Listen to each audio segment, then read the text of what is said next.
방금 광고를 드렸던 것처럼 이제 저희 교회가 이제 오후 예배 후에 이제 기공 예배를 드리고 이제 다음 세대를 위한 비전 센터 이제 건축이 이제 시작이 되어집니다. 주보를 보시면 저희 교회가 1974년 10월 6일에 창립 예배를 드리고요. 예전에 성남리 2구 34에 34번지에서 땅은 있었지만 건물이 온전하지 않았을 때 쌀 가마니 깔아놓고 첫 예배를 드렸습니다. 그렇게 하고 이제 두 번째 저희 교회가 그 바로 옆에 땅에 1994년도에 두 번째 교회 건물을 짓게 되었고, 지금은 이제 그 교회가 홀려서 그 자리에 천지미가 아파트라고 이제 그게 세워지게 되었죠. 그리고 하나님의 선한 인도하심을 따라서 저희 교회가 이곳으로 이제 97년도에 이주하고요. 그리고 2002년에 이 예배당을 봉헌하여서 지금까지 이렇게 함께 은혜의 공동체로 지내올 수가 있었습니다. 그렇게 하면서 우리 하나님께서 우리 교회를 세우시고 또 여기까지 인도하여 주신 은혜를 생각하면 너무나 감사할 뿐입니다. 이제 우리는 우리 하나님의 거룩한 부르심과 또 비전 앞에 함께 서 있습니다. 지난 건축들에 비하면 너무 작고 어떻게 보면 미약할 수 있습니다. 그냥 단층짜리 작은 건물 하나 이제 짓는 것이죠. 지난 사무총회를 통해서 우리가 우리 교회 다음 세대를 위해서 어떻게 하면 좋을까, 그 자녀들을 어떻게 세워나갈 수 있을까 함께 고민하며 기도하는 중에 우리 아이들이 좀 뛰어놀 수 있고 또 편하게 마음껏 찬양하면서 예배할 수 있는 공간이 있으면 좋겠다라는 그러한 필요성을 느끼게 되어서, 그래서 우리 아이들을 위한 예배 공간을 이제 우리가 이제 땅이 이제 건축할 수 있는 그 땅이 얼마 안 남았어요. 그래서 여기에 이제 42평 바닥에 1층짜리 이제 작은 비전 센터를 이제 준비하고 이제는 내일 모레부터 이제 건축이 이제 시작이 되어집니다. 저희가 함께 마음을 나눴던 것은 이 지금 세워지는 건물에 큰 비전과 소망은 두지 말자. 건물에 비전과 소망을 두지 않고요. 왜냐하면 이제 요것이 이제 완성되고 저희가 함께 이 안에서 공동체를 세워 나가다가 나중에 우리 하나님께서 우리들에게 더 풍성한 은혜를 부어 주시면 저기 뒤에 있는 식당 건물과 여기 새롭게 지어지는 요 비전센터 땅을 합치면은 한 117평 정도의 땅이 되는데, 그것을 이제 교육관 그리고 식당 그리고 카페, 교제하는 장소 이런 것들로 해서 다시 건축을 할 수 있도록 그렇게 해 나갑시다. 그래서 요거는 어떻게 보면은 그것이 되기까지 우리 아이들을 위한 그러한 공간으로 우리가 함께 준비하면서 나아오고 있습니다. 그래서 이 비전 센터를 준비하면서 계속 기도하고 하나님께 구했습니다. 하나님의 마음을 부어 주십시오. 하나님의 뜻이 무엇인지 우리에게 알려주십시오. 우리 하나님께서는 성경에 보면 하나님의 일들을 이루어 나가실 때 작은 한 사람을 부르시지만 그 한 사람을 통해서 하나님의 꿈과 거룩한 비전이 그 안에 담겨져 있음을 볼 수가 있습니다. 아브라함을 불러주셨을 때 아브라함 한 사람을 불렀지만 이 아브라함을 통해서 우리 하나님은 하늘의 별과 같이 그리고 이 땅의 모래같이 내 자손이 이와 같이 될 것이다. 그러면서 우리 하나님은 아브라함 한 사람을 통해서 그 다음 사람이었던 이삭을 준비하셨습니다. 그 다음 세대 이삭, 또 이삭을 통해서 우리 하나님은 야곱을 준비하여 주셨습니다. 한 명, 한 명, 또 한 명인데 이 야곱을 통해서 또 우리 하나님은 그의 12자녀를 통해서 이스라엘이 12지파가 되는 거룩한 꿈을 꾸셨고, 그들이 70명 가뭄의 어려움으로 인해서 입애굽하게 되었지만 400여 년이 흐른 이후에 이 자손들이 출애굽할 때는 이제 60만 3,550명, 이제 한 가정의 역사가 나라와 민족의 역사가 되면서 하나님께서 아브라함을 부르셨을 때의 그 말씀들이 구체적으로 이루어져 가는 것을 성경을 통해서 보여주고 있습니다. 광야 40년 기간 동안에 그 모든 일들, 역사를 이루기 위해서 하나님은 모세를 불러주셨지만 그 다음에 가나안 정복과 가나안에서의 삶을 위해서 우리 하나님은 광야에서부터 여호수아를 준비하여 주셨습니다. 다윗도 마찬가지입니다. 다윗이 전쟁으로 많은 역사를 이루었지만 그의 마지막 일생의 소망이었던 성전의 건축을 하나님은 거절하셨습니다. 하지만 평화의 시대에 주의 거룩한 성전을 짓기 위해서 우리 하나님은 솔로몬을 예비해 두셨고 그를 통해서 그 역사를 이루어 나가시는 것을 볼 수가 있습니다. 우리 하나님은 한 사람을 통해서 그 한 세대의 역사를 끝내는 게 아니라 그 한 사람을 통해서 그 다음 세대 또 그 다음 세대 계속해서 하나님의 역사가 이루어져 갈 수 있게끔 준비하시는 것들을 볼 수가 있습니다. 그게 바로 우리 하나님의 거룩한 은혜의 역사죠.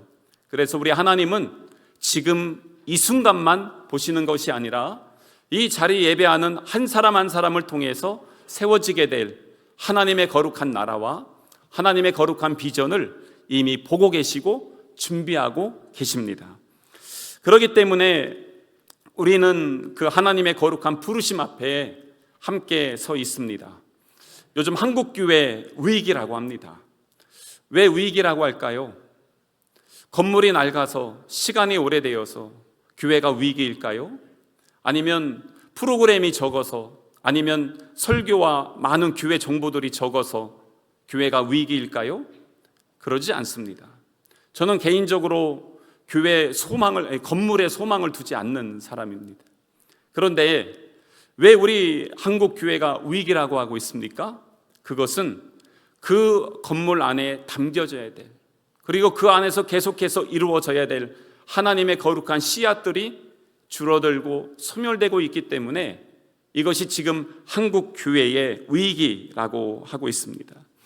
사사기에 보면은 광야 거치고 가나안의 정착 시기를 지나서 그 이후에 일어난 다음 세대가 아닌 다른 세대가 일어나게 되면서 이스라엘에는 위기가 찾아왔습니다. 오늘 우리 주변에도 우리 자녀들을 보면 우리 자녀들이 지금 다음 세대인지 아니면 다른 세대인지 이거에 따라서 우리 한국 교회의 앞으로의 미래가 어떻게 될지 방향이 정해질 것 같습니다. 그래서 우리 하나님이 우리 교회를 통해 우리 다음 세대 어떻게 세워나가실까? 공간을 늘리고 프로그램을 확장하는 거 당연히 해야 되겠지만 그거보다 가장 중요한 거, 우리의 세대를 넘어서 그 다음 세대, 우리 교회가 이제 52주년인데요 52년을 넘어서 60년, 100년, 200년 뭐 그쯤 되면 여기 계실 분들 거의 없겠죠. 그럼에도 불구하고 이 자리가 주님의 몸된 교회가 무너지면 될까요? 아니죠. 우리를 통해서 세대를 계속 이어 하나님의 나라의 역사를 이루어 나가시는 것, 그게 바로 하나님께서 이 시대에 우리에게 주신 거룩한 부르심이라는 것을 우리는 기억해야 됩니다. 단순히 건물만 세우는 게 아닙니다. 미래의 예배자를 준비하는 것이고요, 여기에서 우리 아이들이 기도하며 하나님을 경험하고 우리 아이들이 말씀을 배우면서 하나님을 알아가는 지혜를 얻게 되고 함께 공동체를 세워나가면서 서로 교제하면서 그 안에서 이 시대에 필요한 하나님의 거룩한 일꾼들이 세워지게 될 것입니다. 그 거룩한 꿈과 비전을 가지고 우리는 함께 준비하고 있습니다. 그래서 우리가 이러한 때 무엇을 먼저 해야 될까? 몇몇의 그 성경의 말씀들을 좀 함께 나누려고 하는데 첫 번째가 느헤미야의 말씀입니다. 느헤미야 1장 3절의 말씀 함께 보겠습니다. 시작. 그들이 내게 이르되 사로잡힘을 면하고 남아있는 자들이 그 지방 거기에서 큰 환난을 당하고 능욕을 받으며 예루살렘 성은 허물어지고 성문들은 불탔다 하는지라. 아멘. 느헤미야 말씀입니다. 느헤미야 1장은 이스라엘 백성들이 망하고 바벨론의 포로로 끌려갔다가 70년 만에 다시 회복되어서 돌아오는 장면입니다. 그런데 그들이 돌아와서 성전은 지었어요. 그런데 성벽이 세워지지 않았습니다. 무너져 있었습니다. 여러분, 해미읍성에 성벽이 없다 한번 상상을 해보세요. 어떨 것 같아요? 외적이 쳐들어옵니다. 성벽이 없으면 그냥 밀고 들어옵니다. 안에 있는 사람들 제대로 방어할 수 있을까요? 쉽게 무너질 수밖에 없습니다. 당시 예루살렘이 그랬습니다. 성전은 있지만 성벽이 무너져 있는 상태, 그거는 보호가 사라졌다는 것입니다. 그러니까 그냥 밀고 들어오는 것이죠. 우리 아이들이 그렇더라고요. 우리 다음 세대들이 성벽이 무너져 있는 것처럼 세상의 가치관이 그냥 밀고 들어오는 것입니다. 세상의 문화, 세상의 사상, 세상의 유혹들이 우리 아이들을 그냥 밀고 들어오는데 중간에 걸리는 게 없는 거예요. 그냥 밀고 들어오는데 이게 나중에 어떻게 됩니까? 그냥 그렇게 하다 보니까 정체성이 흔들리게 됩니다. 내가 하나님의 자녀인지, 내가 세상 속에 살고 있는지, 내가 믿음으로 살고 있는지, 아니면은 믿는다 하면서도 세상 의지하며 살아가는지 기준이 흔들려지는 것입니다. 세상은 요즘 그렇게 말해요. 믿어도 되고 안 믿어도 돼. 너무 그렇게 매이지 마. 그리고 적당히 해. 구원은 거기에만 있는 거 아니야. 근데 이런 얘기들이 자꾸 그 아이들에게 들려지게 되면서 우리 아이들 정체성이 혼란해지는 것입니다. 왜냐하면 성벽이 무너져 있기 때문에 그런 것입니다. 그래서 지금 성벽이 무너졌고 이제 이스라엘 백성들은 계속해서 외적들에 의해서 수치를 당하게 됩니다. 요즘 한국 교회 어떻습니까? 수많은 사람들이 교회를 보면서 와, 교회 너무 좋다, 잘한다 그러고 있어요? 그러지 않죠. 사회에서 지금 한국 교회를 보는 인식, 종교 순위로 따지니까 저희 기독교가 현재 최근에 나온 보고서에 공동 4위래요. 1등, 2등은 천주교 불교인데 우리가 3등일 줄 알았더니 공동 4위. 왜 그러냐니까 원불교랑 우리랑 동급이래요. 그게 지금 세상에서 바라보고 있는 한국 교회의 수준입니다. 왜 이런 수치를 당하게 될까? 담이 무너졌습니다. 기준이 무너졌습니다. 가치관이 무너졌습니다. 정체성이 흔들리고 있습니다. 느헤미야 1장 4절에 보면 이러한 상황 가운데서 느헤미야가요, 내가 이 말을 듣고 앉아서 울고 수일 동안 슬퍼하며 하늘의 하나님 앞에 금식하며 뭘 하고 있어요? 기도하고 있습니다. 그는 지금 눈물을 흘리고 있습니다. 우리 다음 세대가 교회를 떠나고 교회 담벼락이 무너지면서 정체성 가치관이 혼란한 그때에 느헤미야는 하늘의 하나님 앞에 탄식하며 울고 있습니다. 그의 눈물은 불평이었을까요? 체념이었을까요? 아닙니다. 그는 울면서 하나님 앞에 기도하고 있는 것이에요. 그러면서 그는 하나님께서 기도할 때 그에게 주신 사명을 발견했습니다. 그는 왕의 술 맡은 관원, 요즘으로 말하면 대통령의 비서실에 있던 고위 관직이었습니다. 그는 왕에게 나아갔습니다. 왕이시여, 제가 저 예루살렘 군에 군수로 좀 보내주십시오. 그럼 거기에서 성벽을 다 세우고 완공하고 나라와 민족 시스템을 세운 이후에 다시 돌아오겠습니다. 그래서 이 왕은 그것을 허락하였고, 그리고 느헤미야는 예루살렘에 돌아와서 성벽을 세우고 나라와 민족의 모든 시스템을 건강하게 세워나가는 말씀이 느헤미야입니다. 왜 그랬습니까? 그에게는 눈물의 기도가 있었고 그 기도를 통해서 주신 하나님의 거룩한 사명을 외면하지 않았던 것입니다. 믿음의 순종으로 하나님께서 주시는 그 눈물을 흘리면서 준비해 나갔던 그러한 성벽의 건축의 과정이었습니다. 우리 자녀들에 대한 애통함이 있어야 됩니다. 우리 자녀들을 향한 하나님 아버지 앞에 올려드리는 거룩한 기도가 우리에게 회복이 되어져야 됩니다. 그게 바로 느헤미야의 사명이었습니다.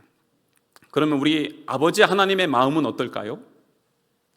누가복음 15장에 보면은 세 개의 비유가 있습니다.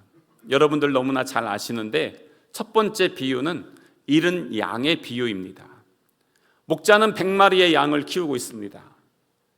그런데 한 마리를 잃어버렸어요.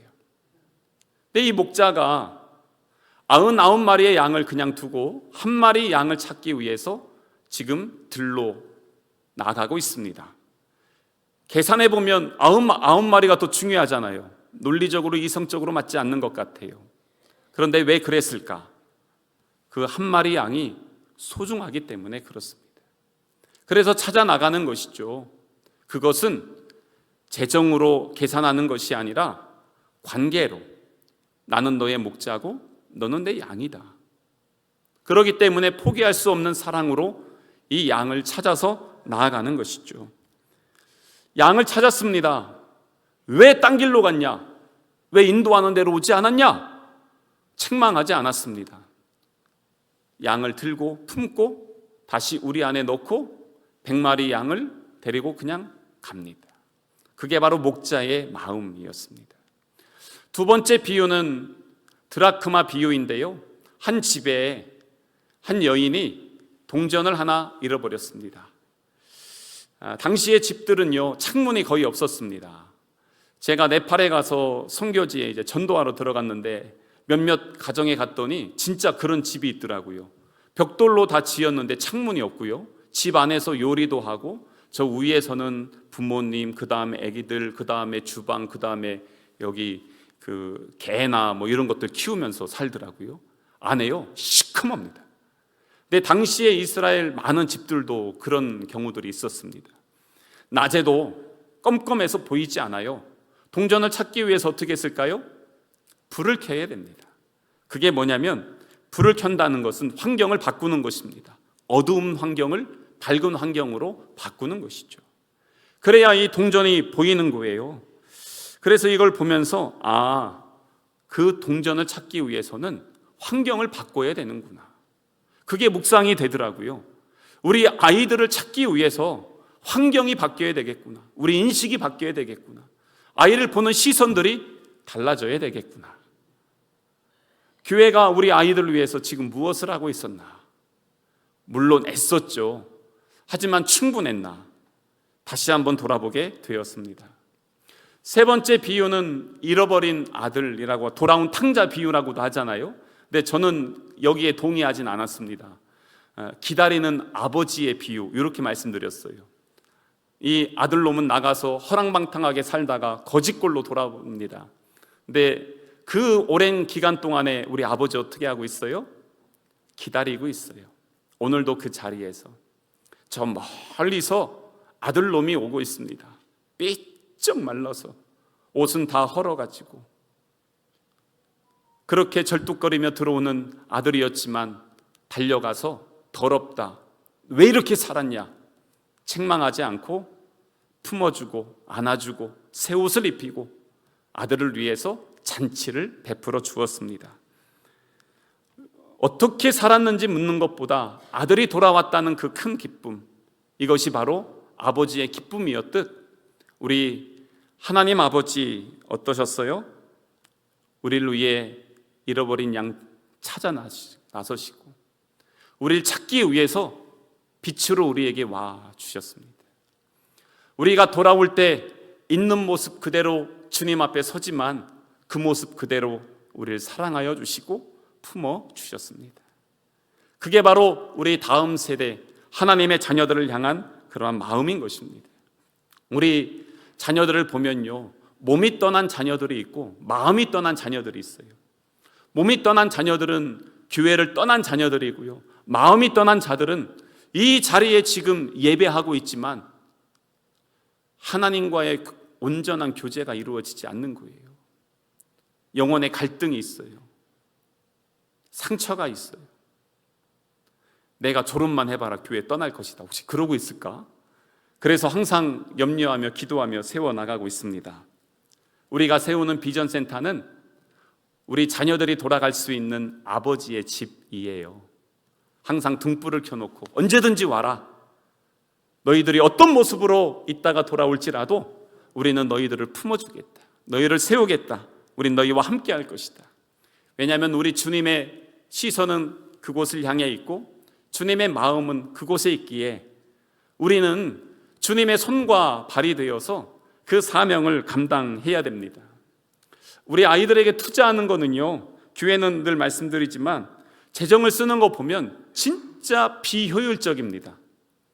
지금까지 우리가 선교했잖아요. 우리 실내탄에 있는 선교센터만 해도 억 단위 이상이 들어가 있어요. 거기에서 지금 10원 한 푼 돌아온 거 있습니까? 1원도 안 들어왔습니다. 지금도 지원해달라고 요청하고 있습니다. 그런데 우리는 또 그럴 때마다 마음을 쓰면서 지원을 하고 있습니다. 왜 그렇습니까? 그게 하나님이 기뻐하시는 일이기 때문에 그렇습니다. 다음 이 세대를 위해서 비전센터를 세우는 것도 마찬가지입니다. 우리 아이들 그 교육 공간을 세우고 이렇게 하는 것은 건물을 남기려고 하는 것이 아니에요. 믿음의 자녀들을 세우기 위함인 것입니다.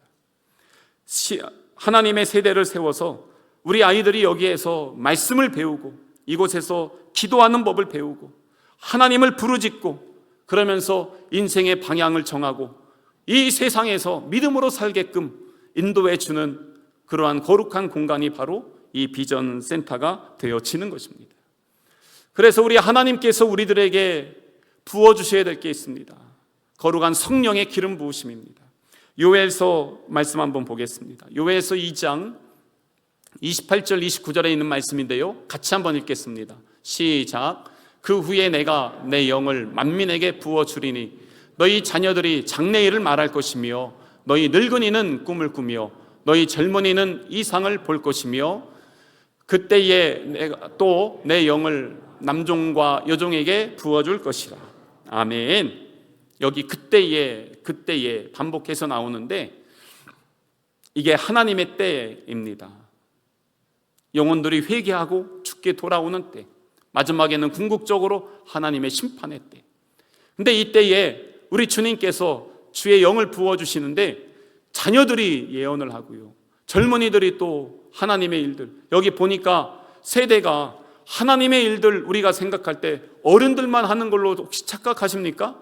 오늘 말씀에 보니까 자녀들이 장래일을 말하고 늙은이 꿈을 꾸며 젊은이는 이상을 보며 하나님의 부르심과 하나님의 역사는 모든 세대를 통해서 함께 이루어져 나간다는 것을 우리들에게 분명하게 보여주고 있습니다. 하나님께서 하나님 일을 할 때요, 하나님의 자녀들을 준비하시는데 특정 세대만이 아니라 대부분 이렇게 성경 보니까 우리 어르신들 오해하지 마세요. 새 일을 행할 때 보니까 젊은 친구들 통해서 역사하더라고요.